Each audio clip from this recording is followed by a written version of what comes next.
Good evening, students. Let us begin with our session today.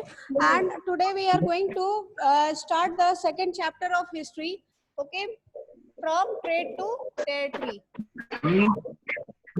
From trade to territory.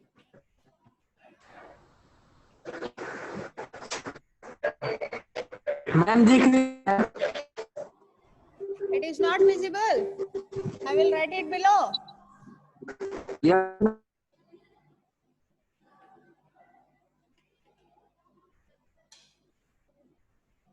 From trade to territory. Now, before I begin this chapter, let us try to recollect what we studied in class 7's book. As far as class 7's book is concerned, we studied about the period. Okay, the period 700 AD to 1700. Okay, was covered. We covered the period, and this period was covered under the heading medieval period. We covered this heading under the heading medieval period. The medieval period was from 700 AD to 1700 AD, and at the end of the 1700, we saw that many new regional kingdoms are emerging on the forefront. And because of this emergence of the new regional kingdoms as powerful regional kingdoms, we see that Delhi, which was having an important place in history, Delhi, which was having an important place, is no longer functioning as an effective center with the emergence of these regional kingdoms. Okay.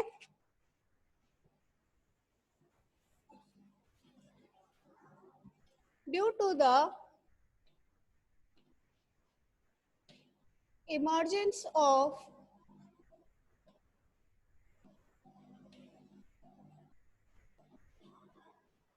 many new and powerful regional kingdoms,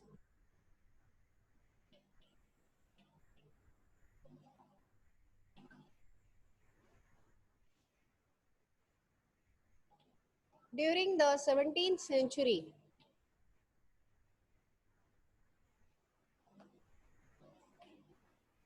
Delhi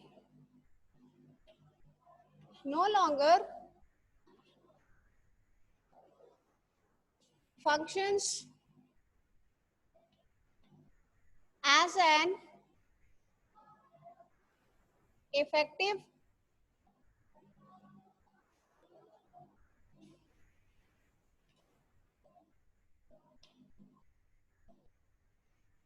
center.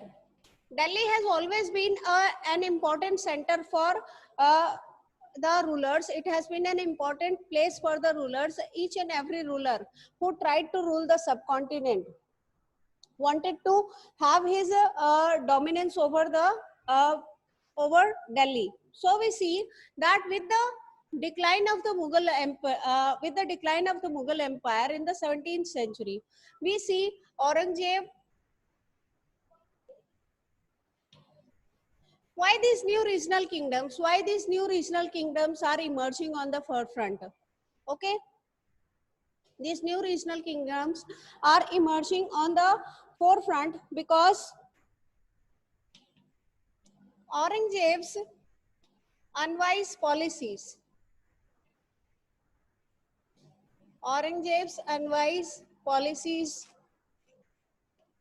led to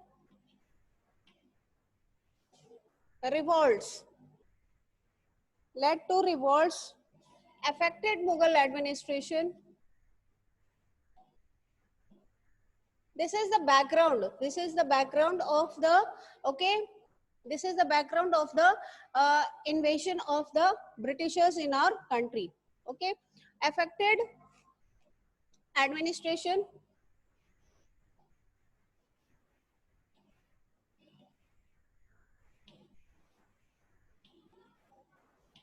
So we see that Aurangzeb during his last years of reign, during his last years of rules, he took up certain unwise policies which led to revolts in the empire, okay, in his kingdom, and it also affected the Mughal administration and allowed the nobles and allowed the nobles, Mughal governors, also known as Subadars. Okay, the Mughal governors were known as Subadars, and big Jamindars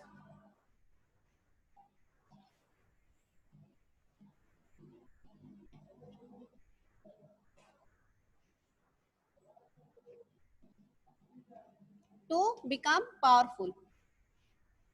So we see that the unwise policies of Aurangzeb led to revolts in his kingdom. It affected the Mughal administration, and it also allowed the nobles, the Mughal governors, the Subedars, okay, and big Jamindars to become powerful. And we also see the nobles later became kingmakers. Who were these nobles? We have studied about the three important nobles of Mughal administration. We have studied about Nizamul Mulk, Asaf Jah. We have studied about Sadat Khan, and we have also studied about the other rulers like the Savai Jai Singh of Jaipur.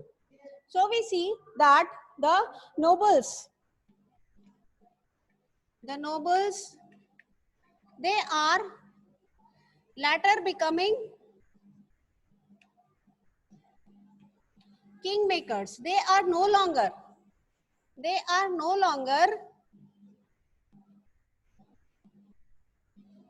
okay, they are no longer ready to take the authority of the latter Mughal rulers. After, we see after the death of Aurangzeb,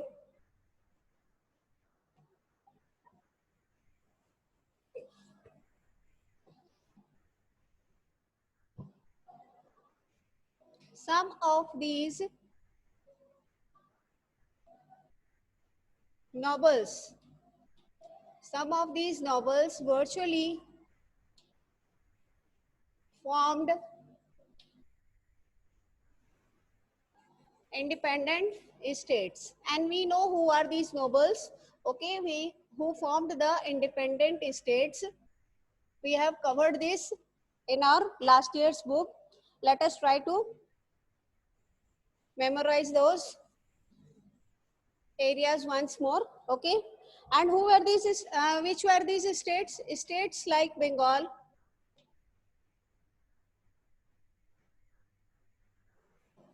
states like Bengal under Murshid Quli Khan.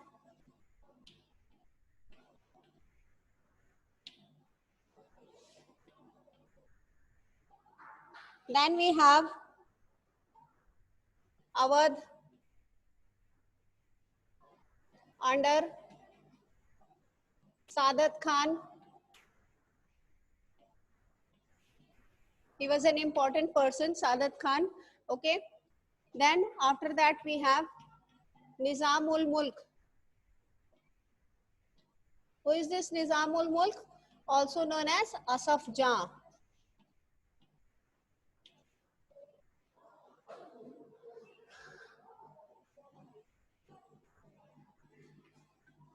Hyderabad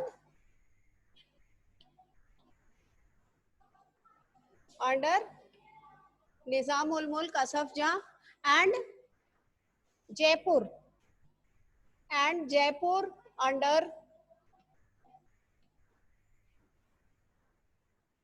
Raja, okay, Savai Jai Singh. Savai Jai Singh. We say that these were the states which claimed themselves to be independent. These were the states which claimed themselves to be independent of Mughal authority. Okay. So we see that these were the states of Bengal under Murshid Quli Khan, then Awadh under Saadat Khan, and Hyderabad under Nizamul Mulk Asaf Jan, also known as Asaf Jan, and Jaipur under Raja Sawai Jai Singh. They claimed themselves to be independent of Mughal authority. And because of this, what happened? Because of this, we see that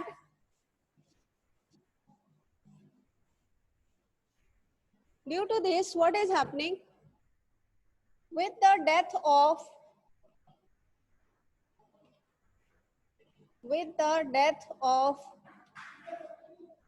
Mughal Emperor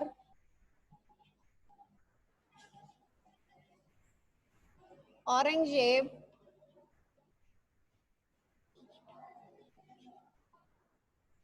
the Mughal Empire declined.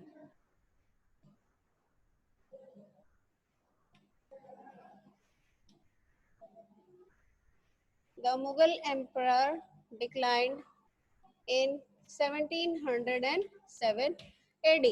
Okay, so we see with the death of the Mughal Emperor Aurangzeb in the year 1707, the Mughal Empire declined, and we say that जो मुगल वंश था, okay, Mughal वंश का जो है पतन हो जाता है औरंगजेब की मृत्यु के बाद 1707 में औरंगजेब, ओके, जिनको आलमगीर के नाम से भी जाना जाता है, उनकी मृत्यु हो जाती है 1707 में। और उनकी मृत्यु के बाद हम देखते हैं कि मुगल वंश में उनके बाद ऐसा कोई जो है प्रभावशाली मुगल शासक नहीं होता है जो मुगल सल्तनत को जो है एक नई दिशा दे सके और उसे उसके जो है साम्राज्य विस्तार में जो है या साम्राज्य की स्थापना में जो है मदद कर सके।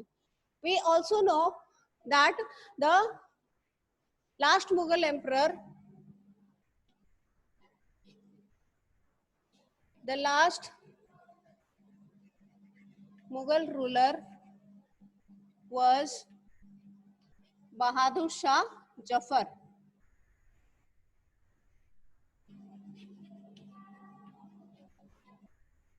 Okay, so after Aurangzeb, we see that to some extent Bahadur Shah Jafar, he was an competent ruler, but he was not that competent as compared to Aurangzeb.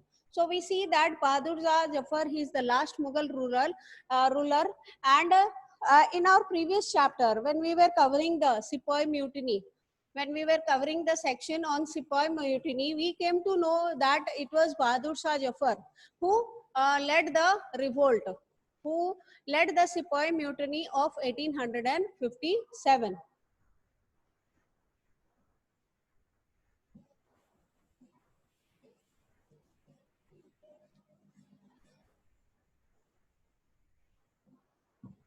Bahadur Shah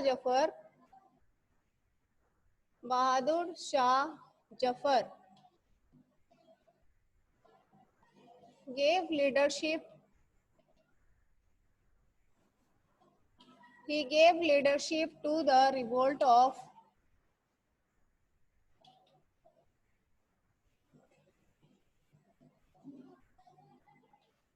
1857, also known as Sepoy Mutiny. Okay.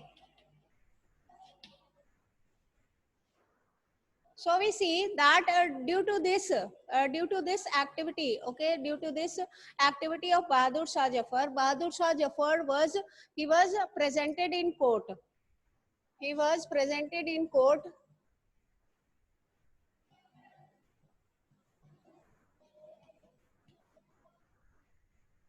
He was presented in court. Charges were proved, and okay, we see that Bahadur Shah Jafar, because of giving leadership to the Sepoy Mutiny of 1857, okay, he was proved, charges were proved, and he was sentenced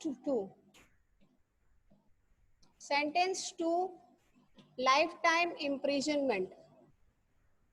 उनको उम्र कैद की सजा दी जाती है lifetime imprisonment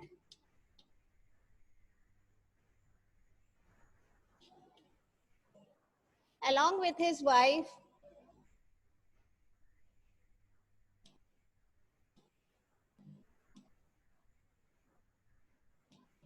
जीनत महल। तो हम देखते हैं कि बहादुर शाह जफर को उनकी बेगम जीनत महल के साथ जो है उम्र कैद की सजा दी जाती है in Rangoon jail, in Rangoon jail. Okay, so we see that Bahadur Shah Jafar, he was sentenced to lifetime imprisonment in Rangoon jail in October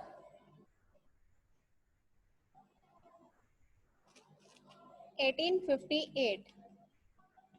He kept on pleading the Britishers to allow him to return back to his homeland, that is India. Okay, but the Britishers did not allow him. As such, he Bahadur Shah Jafar, he passed away.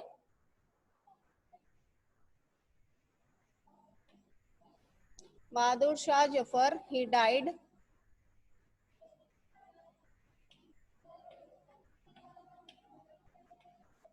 in jail in November 1862. That is after 4 years of imprisonment. After 4 years of imprisonment, we see that Bahadur Shah Jafar, he died in Rangoon jail in November 1862. And his sons were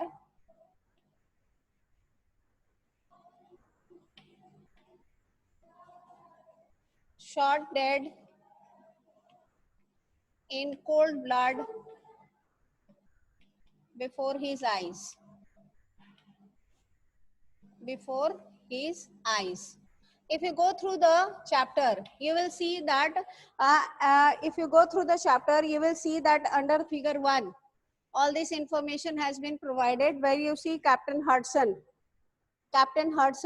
okay, arresting Bahadur Shah Jafar, and you can see at the back of Bahadur Shah Jafar his two sons who are being handcuffed by the British soldiers.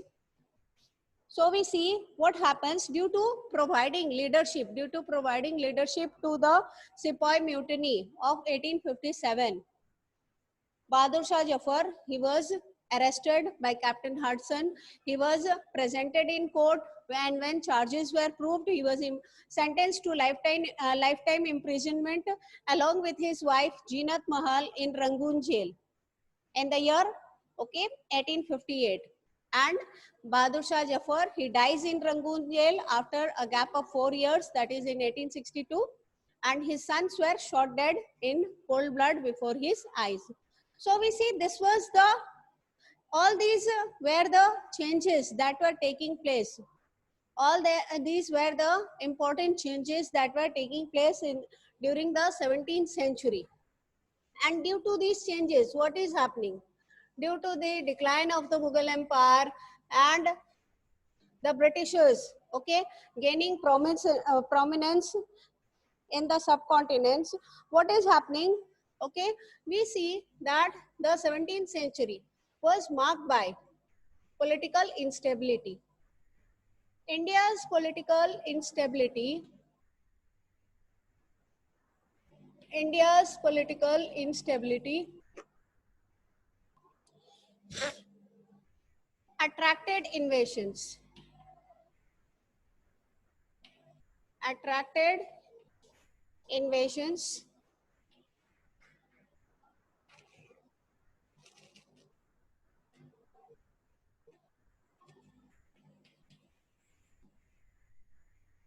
The Mughals lost Afghanistan. A number of invaders invaded our country. Okay, the Mughals, they lost Afghanistan, the Kohinoor,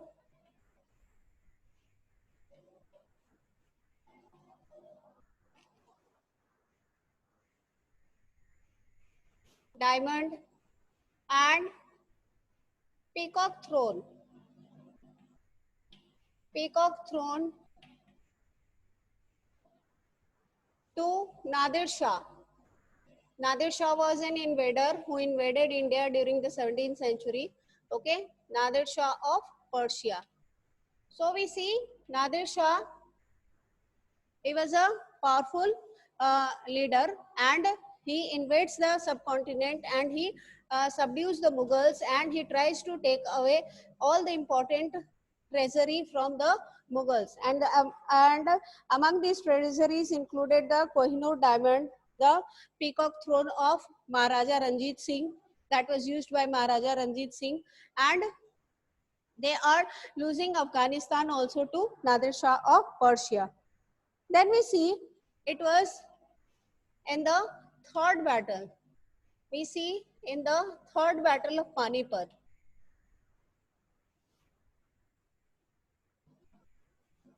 In the third battle of Panipat, after the Mughals, we see that the Marathas, okay, they were gaining prominence in the subcontinent. But these Marathas, they were also defeated in the third battle of Panipat by 7. It was fought in the year 1761. The Afghans under Ahmad Shah Abdali. Ahmad Shah Abdali, okay, defeated the Marathas.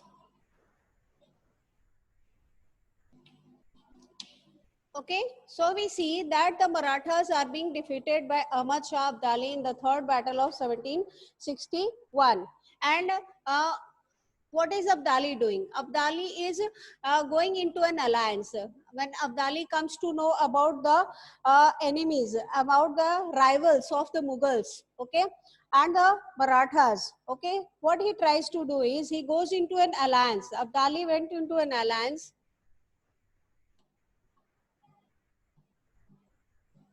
He made an alliance with the rulers of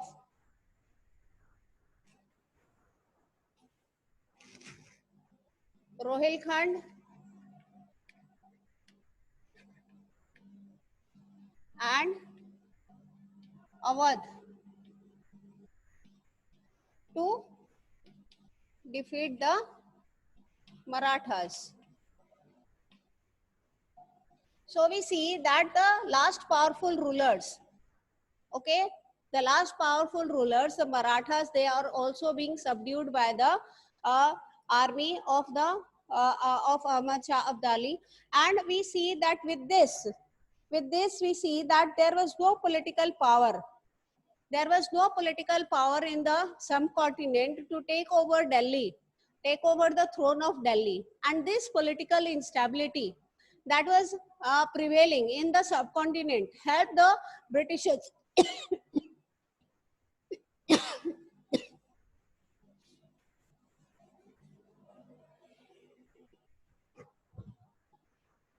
all this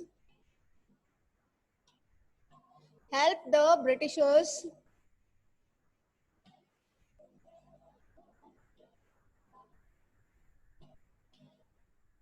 to emerge as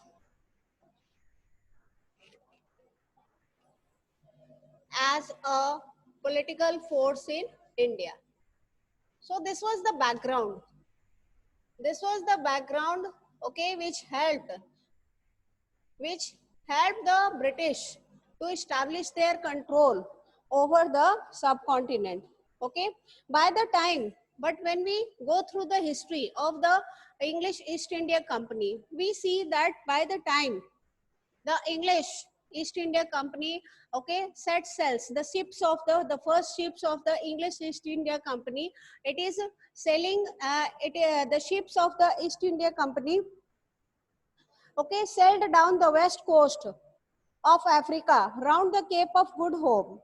and crossed the Indian Ocean. The Portuguese had already had their presence in the subcontinent. They had already established their presence in the western coast of India and had their base in Goa. We know that before the arrival of the British, it were the Portuguese.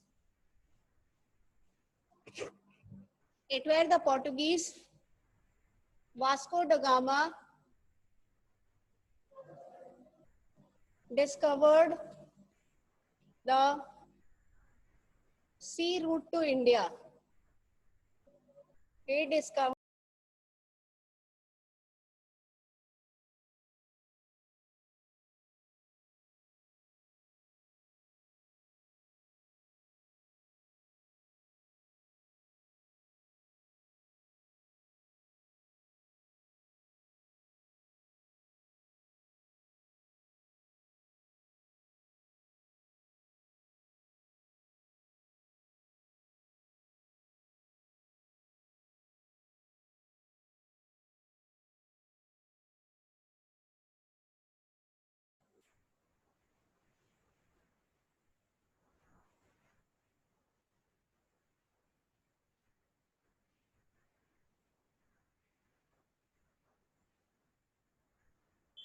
आवाज आ रही है बेटा?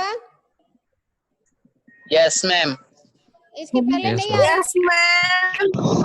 Yes, ma'am. Yes, ma'am. इसके Yes, पहले ma'am. Mute हो गया था क्या? Yes, ma'am. Yes, Okay. ma'am. Okay, Yes, you, ma'am. okay, you raise your hand. अगर मेरी आवाज नहीं आए तो please raise your hand so that I come to know. Okay. Ma'am SST का सिलेबस क्या है? Beta, the syllabus for SST unit test 1 is lesson 1 from each section.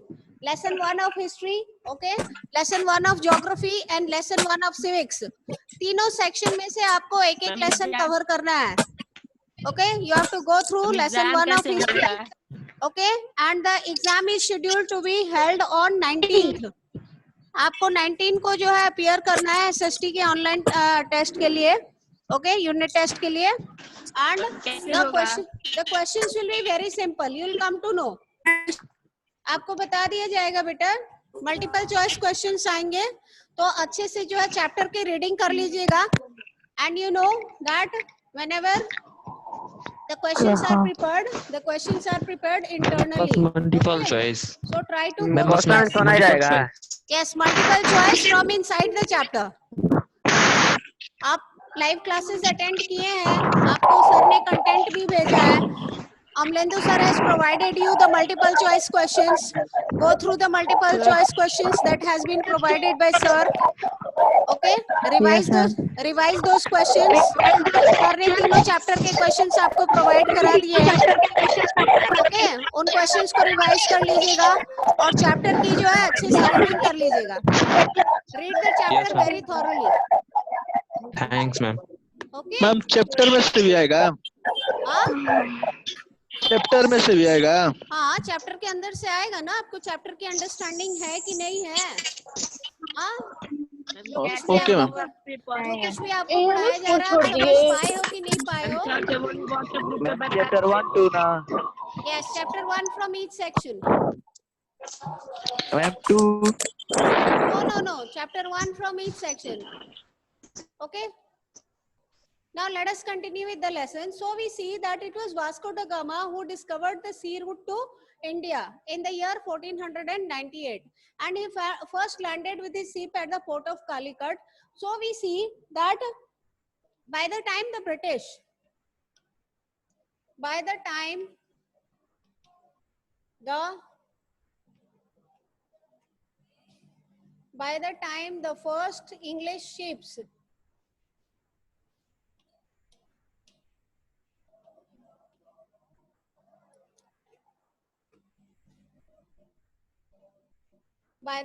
the first English ships sailed down the west coast of Africa round the Cape of Good Hope,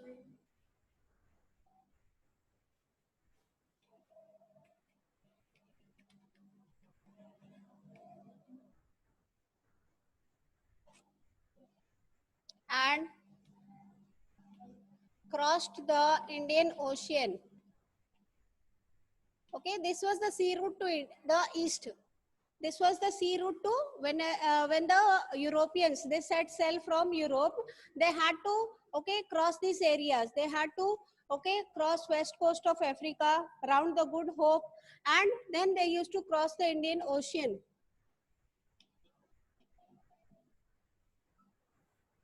The Portuguese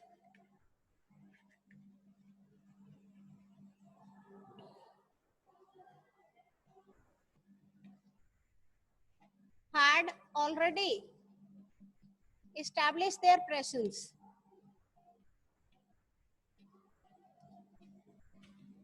They had already established their presence in the subcontinent. So we see that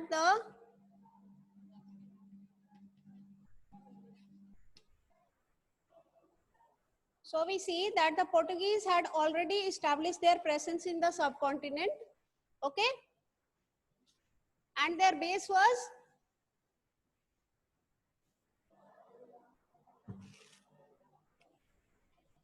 the Portuguese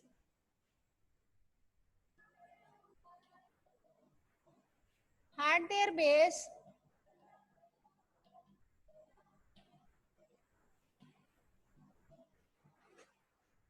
in Goa. So we see that the Portuguese, they are having their base. They had established their, okay, authority in the subcontinent, and they are operating from Goa. So we see that in, as far as the foreigners are concerned, okay, so we see that long before the English, long before the British, they entered our country, it were the Portuguese who had come before them, and they have established their control over the subcontinent. Now let us try to understand. East India Company comes east. East India Company comes east. Okay, in your book on page number 10, the figure has been provided, the route to India in the 18th century. If you go through the route, you will come to understand how the, okay, Europeans, they traveled all the way through the oceans and covered the sea route to reach the eastern part of the world, that is the subcontinent of India. So we see, as far as the East India Company was concerned,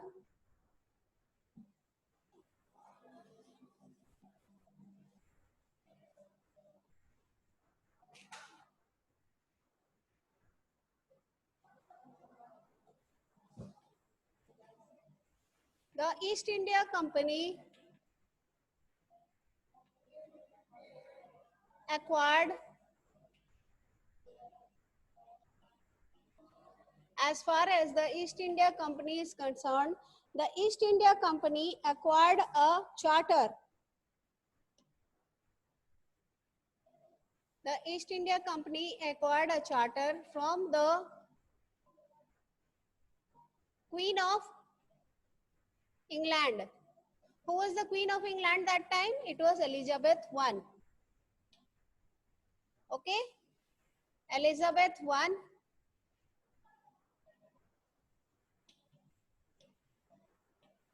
In the year 1600. Okay, so we see that the English East India Company is acquiring a charter from the ruler of England, okay, from the Queen of England, Elizabeth I, in the year 1600 AD. Okay, and we see that the charter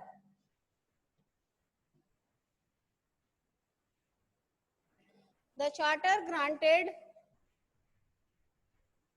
sole trading rights. The charter granted sole trading rights to the East India Company. East India Company. Okay, and the charter also, it also, so we see that the charter granted sole trading rights to the East India Company, and it allowed the East India Company to trade with the East. The East India Company got the permission to trade with the East. Okay.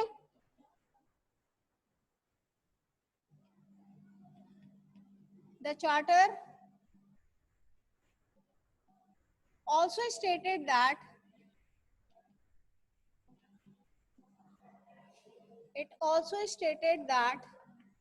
no other trading company, no other trading company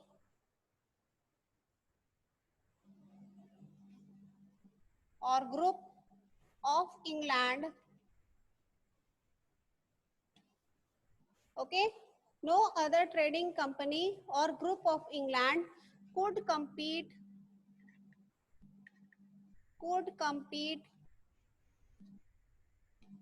with the East India Company. East India Company. So we see that the charter was an important, the charter played an important role, okay, in establishing the East India Company as the final traders of the company of the continent. We see that it is excluding the charter is excluding the other trading groups of England to compete with the East India Company. So it is giving the East India Company the sole authority to trade with the East. Now with this charter, the company could venture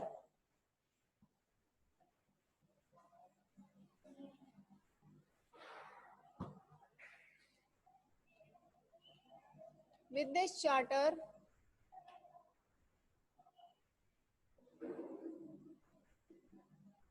the company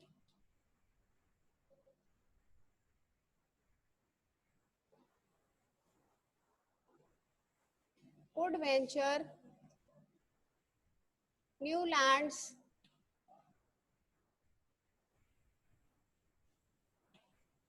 okay, the company could venture new lands across oceans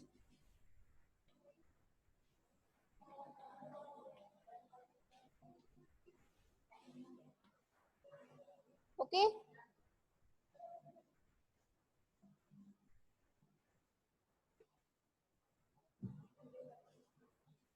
looking for new lands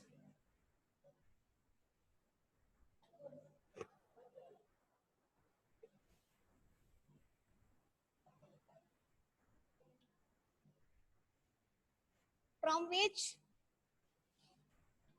it could buy